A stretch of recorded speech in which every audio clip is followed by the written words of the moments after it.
Apesar do advogado-geral da União, Jorge Messias, ser o favorito para a vaga de Barroso no STF, o nome de Rodrigo Pacheco ganhou força. O ex-presidente do Congresso tem apoio da maioria dos ministros da Corte, da cúpula do Senado. Mas, gente, já sabemos, né, Guilherme Bausa? Chega mais de Brasília. Pode ter o padrinho forte, e tem, viu? Os padrinhos dele são muito fortes. Pessoal do STF, o Senado em peso, incluindo o presidente, o Judiciário Mineiro. Mas vou te falar uma coisa, meu amigo, quem tem a caneta é o presidente Lula. E aí o presidente Lula, o coração bate mais pro Messias. Boa tarde para você. Oi, Júlia, uma ótima tarde a você e a todos que nos acompanham nesse momento. Olha, dá para dizer, dá para manter aquela informação de que o Messias, o advogado-geral da União, é o franco favorito para herdar essa vaga do ministro Luiz Roberto Barroso, que acabou antecipando a sua aposentadoria do Supremo Tribunal Federal. E por que que ele é o favorito? É aquela história, o Lula ele tem escolhido o critério da confiança, da lealdade, da proximidade, enfim, nas indicações do Supremo, e a percepção no entorno do presidente é que ele vai manter esse critério. Então, o Messias continua bastante favorito, mas há uma preocupação grande, principalmente dos que apoiam o Messias, e aí a gente está falando de ministros palacianos, de praticamente todo o Partido dos Trabalhadores, com uma possível demora em o presidente Lula tomar essa decisão, porque a cada dia que passa, essa pressão para que Lula escolha o Rodrigo Pacheco para a vaga do Barroso, ela aumenta. Uma pressão, como você disse, que vem do Senado Federal, sobretudo ali do presidente do Senado, o senador Davi Alcolumbre, que tem uma relação antiga de amizade, é muito próximo do Rodrigo Pacheco, e uma pressão que vem de alguns ministros importantes da Suprema Corte. Então, o que o pessoal no Palácio, que apoia o Messias, o nome do Messias para a vaga do Barroso, quer é que o presidente Lula, nos próximos dias, anuncie o nome do Jorge Messias. Ontem houve uma reunião do presidente Lula com os ministros da Suprema Corte, então estavam lá Cristiano Zanin, Flávio Dino, Alexandre de Moraes e Gilmar Mendes, justamente os ministros com os quais o presidente Lula tem uma interlocução maior, tem um diálogo mais forte, uma reunião que aconteceu fora da agenda oficial do presidente Lula, no Palácio da Alvorada, foi um jantar que aconteceu ali fora da agenda e não houve espaço nesse encontro para aprofundar essa discussão sobre sucessão no Supremo Tribunal Federal. Ali estavam alguns dos ministros que apoiam o nome do Rodrigo Pacheco, Flávio Dino, o Alexandre de Moraes, o próprio Gilmar Mendes, são figuras que endossam o nome do Pacheco para ocupar a vaga do Barroso. Então se esperava que nesse encontro eles fizessem um movimento ali de apoio, de defesa do Rodrigo Pacheco, mas pelo que eu pude apurar, o próprio presidente Lula não deu muita abertura para que essa conversa avançasse. Então foi um tema, digamos assim, tangenciado nesse encontro, mencionado ali en passant, o presidente dizendo que vai escolher um bom nome, né, e os ministros dizendo que precisa ser um nome forte, mas não houve oportunidade para aprofundar essa discussão. Inclusive, o que eu apurei é que o presidente Lula ficou incomodado com o fato dessa reunião ter vazado logo no início, uma reunião que começou ali no início da noite e por volta de 8h40 o portal UOL divulgou que o presidente Lula estava recebendo os ministros do Supremo para tratar da sucessão do Luiz Roberto Barroso. E aí o Lula verbalizou esse incômodo com esse vazamento, que pode ser lido como um recado ali para os ministros do Supremo, que ele não estava disposto a conversar sobre o assunto, a ser pressionado. Então, o cenário de momento é esse. O favorito continua sendo o Jorge Messias, os apoiadores do Messias querendo que o presidente Lula divulgue, anuncie logo o Messias para não haver essa conflagração com o Senado e também com o Supremo Tribunal Federal, mas essa pressão, né, esse apoio ao Pacheco crescendo a cada dia, e falta o presidente Lula ter uma conversa com o Davi Alcolumbre, o presidente do Senado, até porque o andamento, né, a indicação tem que passar pelo Senado, tem uma sabatina na Comissão de Constituição e Justiça, depois no próprio plenário do Supremo do Senado Federal, então precisa dessa conversa até para diluir resistências, conversa com o senador Davi Alcolumbre. E um último ponto aqui, Júlia, já devolvendo para você, é interessante a gente olhar o comportamento do Jorge Messias, porque nos últimos dias ele submergiu, ele está recluso, não tem falado com a imprensa, não tem dado entrevistas e também não tem feito aparições públicas, discursos, etc. Então ele está num movimento ali, né, de recuar, né, aquela história de jogar parado. Já que ele é favorito, resta a ele esperar o anúncio do presidente Lula. Volto contigo. Oi, Bausa, obrigada pelas informações. Otávio Guedes, tudo bem, Otávio? Bem, Júlia, Ana, assinantes, tudo beleza. Otávio, vamos lá. Conversei com 2 ministros hoje do Palácio e eles estavam... A avaliação geral é de que é Messias, que é o nome de mais confiança de Lula. O fato de ter padrinhos, é claro, cria uma pressão, como a gente viu, mesmo que não seja uma pressão agressiva. Você tem lá os ministros do STF falando que precisam de um nome forte, tem o presidente do Senado com quem Lula tem uma boa relação, dizendo que precisa ser um nome forte. Então, você tem ali um entorno político com padrinhos fortes pedindo por um nome único. Ocorre que isso, Otávio, é interessante essa análise, pode ser inclusive a fraqueza de Pacheco, porque Lula não quer ninguém que tenha dívida com outras pessoas que pediram por ele, por esse nome. Lula quer ter alguém que seja fiel a ele e não a outros que trabalharam por ele. Então, o caminho está muito pavimentado para ser Messias, não é alguém que é super próximo de Lula, sempre foi super próximo de Lula, mas tem a confiança e tem o alinhamento intelectual do tipo, ele pensa parecido às questões nacionais que vão bater no Supremo, de costumes também, pensa parecido com Lula. Pacheco já é um cara que está mais à direita de Lula, tem essa, não diria uma incompatibilidade intelectual, nem de visão de mundo, mas uma diferença maior da que existe para Messias. Então, vamos lá. Primeiro, que é um absurdo o ministro do STF participar de reunião para decidir ou para pressionar o presidente da República ou o presidente chamar para ouvir, porque o ministro do STF não tem que dar palpite em quem vai ser o seu colega ali de plenário, né? Isso é uma atribuição exclusiva do presidente da República, que pode escolher qualquer um. Não precisa nem ser formado em direito, basta ter ali requisito de idade e notório saber jurídico, o que é questionável também, o que é notável saber jurídico. Ou seja, a Constituição deixou bem aberto o critério para a escolha do presidente para ministro do STF, e cada vez mais vai ser uma decisão pessoal mesmo do presidente da República. Depois do mensalão, né, em que Lula se sentiu traído por ministros que ele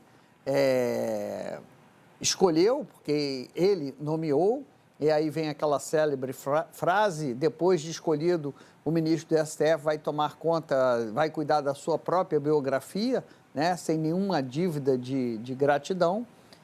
Então, o ministro do STF, ele é pagão, né? Ele é pagão, ele não tem padrinho, ele não é batizado, ele não tem padrinho a partir do momento que senta naquela cadeira.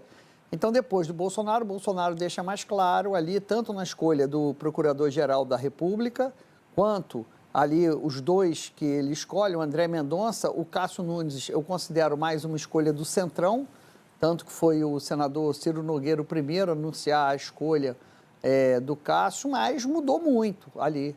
Então, teve o Zanin, que foi uma escolha absolutamente pessoal do Lula, e parece, ao que tudo indica, também uma nova escolha pessoal.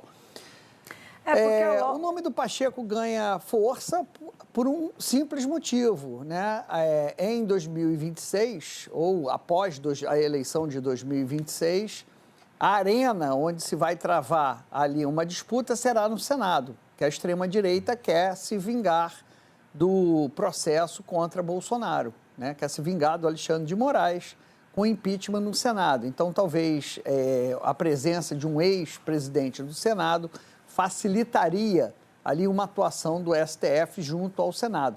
Mas isso não é critério, isso não está na Constituição.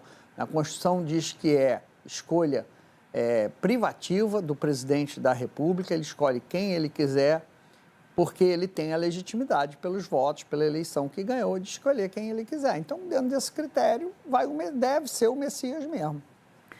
Muito bem, porque o passado, né, quando o Lula escolheu outros nomes e os outros nomes atuaram de maneira diferente do que ele tinha a expectativa, principalmente no caso da Lava Jato, nos episódios envolvendo Toffoli, já falamos sobre isso, ou mesmo a pauta do habeas corpus dele, à época pela presidente Carmen Lúcia. Todos esses episódios mostraram que, no final das contas, os indicados tinham visões ou não visões de mundo ou do direito ou da conjuntura política distinta da de Lula. Então, esse é o elemento, não necessariamente a amizade, mas é uma coisa da confiança, Ana, e do jeito de enxergar as coisas. E nisso o Messias está mais próximo, muito mais próximo. Por isso que eu não diria nem que Pacheco ganha força, Otávio, abriria uma dissidência dessa sua avaliação, porque eu acho que o Messias continua sendo favorito e acho que o Pacheco sempre foi forte, mas acho que aumenta a pressão. Pode ser que essa pressão dê mais força, as coisas podem estar relacionadas, mas eu acho que tem uma pressão, como está chegando a hora, mais forte para o Pacheco. Mas pelas informações que eu tenho, não me parece que essa pressão tenha tornado o nome dele, Ana, mais provável. Júlia, o que eu ouvi, Lula gosta de Pacheco e gosta muito de Pacheco, mas quer Pacheco candidato em Minas. E aí o que eu ouvi de um senador, não dá para Pacheco dizer, não quero ser candidato em Minas, mas quero ir para o Supremo, ou mandar esses sinais, porque nunca existe esse pedido tão aberto.